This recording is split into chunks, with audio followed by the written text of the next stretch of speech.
Hi everyone, my name is Megan and welcome to my channel. For those of you who don't know me, I am currently planning a wedding with my fiance.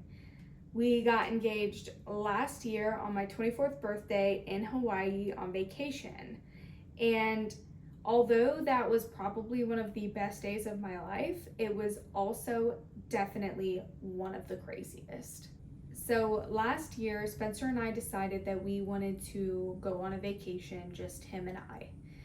We don't live near our families, so most of the time when we're traveling, it's so we can go see our families. So this was gonna be really nice. It was just gonna be the two of us. We chose to go to Hawaii because we love being outdoors, we love to hike, we love to be at the beach, we love to swim, all of those different things. So we just thought Hawaii would be such an amazing place to go.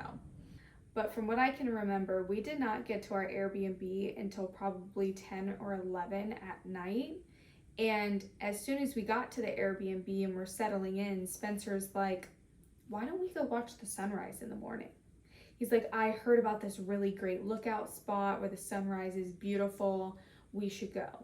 And I'm like, why? Like, we just flew all day. We probably would have wanted to sleep in. Him and I are not morning people. Me personally, I'm basically nocturnal. So I was like, oh, this man is definitely up to something. So I can't shoot down his plans. My birthday was the next day, so I was just gonna roll with it. But of course, this also meant that I was gonna have to get up in like 3 hours so I could shower, maybe put some makeup on, maybe shave my legs, do something, get ready for the day. So the next morning is just a few hours later, and I get up, I shower, I get ready for the day. He gets up, we get out the door, and we're just driving around. And at this point, it was so early that none of the coffee shops were open or anything. So I was kind of like, how am I going to start my day without coffee? I was like, once again, I'm just going to try to go with it. Whatever it is, I'm sure he has something good in mind. And of course, in the back of my head, I was like, could this be it? Could he maybe be proposing right now? You know, the thoughts were there. So we get to this lookout, and there are only a few cars, but you don't really see anyone around. The sun's not up yet. It's only like 5 in the morning. And I could sense that Spencer was getting a little nervous. So once again, I had my thoughts, but I wasn't going to say anything. We get out of the car and we start walking over to the lookout. And we see this lady sitting there with her camera, and she's taking pictures. And I was like, oh yeah, photographer, okay. And she asked if she could take our picture. And so she grabbed, I don't remember if it was Spencer or my phone, but she grabbed one of our phones and she starts taking pictures on our phone. And she's like, oh, well, if I just take a few pictures of you guys on my camera, I could email them to you, no problem. I remember now that Spencer told me after the fact that they had some like code word to basically, for her to tell him like, hey, the lighting's good, you're good to do your thing. So I don't remember what it was anymore, but he ended up pulling the ring out of his pocket and getting down on one knee. He asked me to marry him, and it was amazing. It was the best thing ever. I was emotional. He was probably super relieved, and everything was awesome. So after we took a moment to take it all in and feel our emotions for a moment, the photographer actually introduced herself and said, hi, Spencer actually hired me, and you now have a 2-hour photography session with me. And I was like, wow, that was probably the most thoughtful thing he could have done, because none of my family was there because we did it on vacation, but this way we could share that moment with them. So she suggested that we actually finish taking a few more photos up on the lookout, but then to go down to the beach. So literally from the time that we had gotten out of the car, Spencer proposed, I met the photographer, and we walked back to the rental car that we were using in Hawaii. We noticed that the window was busted. And I was like, what the heck? And immediately I realized that my purse was gone. and my purse had my wallet and my phone, which sucked. And thank God, to this day, I feel so blessed that we had that photographer there with us, because without her, we would have not known what to do. She was so calm, and she kept the mood so happy, because that could have turned into such a terrible day so quickly, but because of her, we were still able to focus on the fact that, like, we just got engaged, we're happy, everything's okay, we're safe. It's not that big of a deal at the end of the day. But in that moment, we were still freaking out because my purse was gone and I needed my phone in order to shut off my cards, like my credit cards, my debit cards. And the funniest thing is too, is that my backpack was actually sitting in the back seat with my laptop in it. And the only reason I had brought it was because our shower wasn't draining properly in the Airbnb, and we had told the host, and the host said, okay, we'll send over some maintenance guys to come look at it. So I said, I don't want to risk anything, so I'll bring my laptop. So since they probably mistook my backpack with my laptop in it as like a beach bag or something, I was able to use my laptop with hotspot to find my iPhone.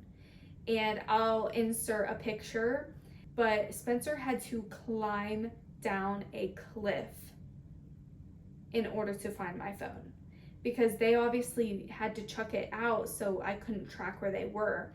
And as soon as I got my phone, which luckily wasn't broken, I was able to cancel all my cards. And I would probably consider us lucky, because after we had left the lookout and started driving down towards the beach, we had noticed that every single car that had eventually parked down the side of the road all had their windows busted. So crime in Hawaii, I don't want to make any assumptions, but it definitely looked like people were busy that day, which is really unfortunate. But I consider us lucky because they only got a few $100s worth of charges out of our cards, which obviously we were able to get back due to the insurance policies and credit card company policies.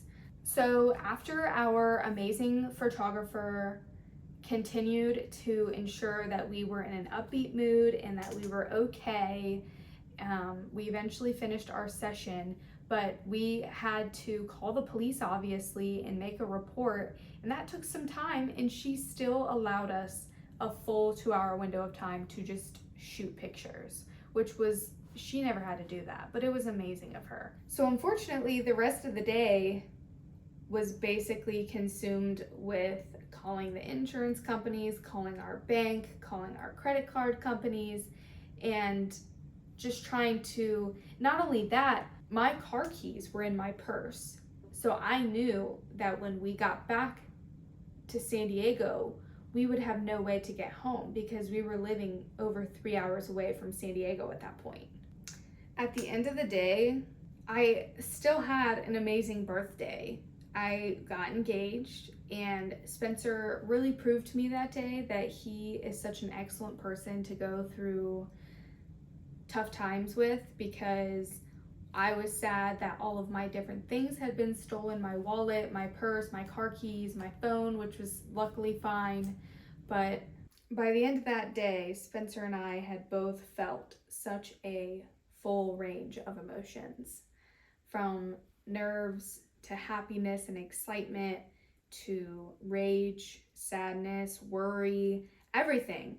And him and I, we handled it together. Spencer ended up taking me to the biggest Target I had ever been to in my life, so that way I could replace as much of the stuff that had been stolen as possible. And it definitely wasn't the day that we had expected, but it was still great. And would this discourage me from going back to Hawaii? Absolutely not. I would love to go back again. I would just be a lot more careful. And one of the most ironic things about this whole situation is that Spencer and I had never even locked the car doors. They never had to bust out the window. We were less than 100 feet away when this happened. We were getting engaged. We were obviously very preoccupied, but we never locked the doors, so they never had to bust them in. So we just thought that was kind of a funny detail. But yeah, that is the story of how Spencer and I got engaged. If you would like to follow my journey in becoming a dentist or planning a wedding or just my life in general, subscribe, and I will see you guys in the next video. Bye!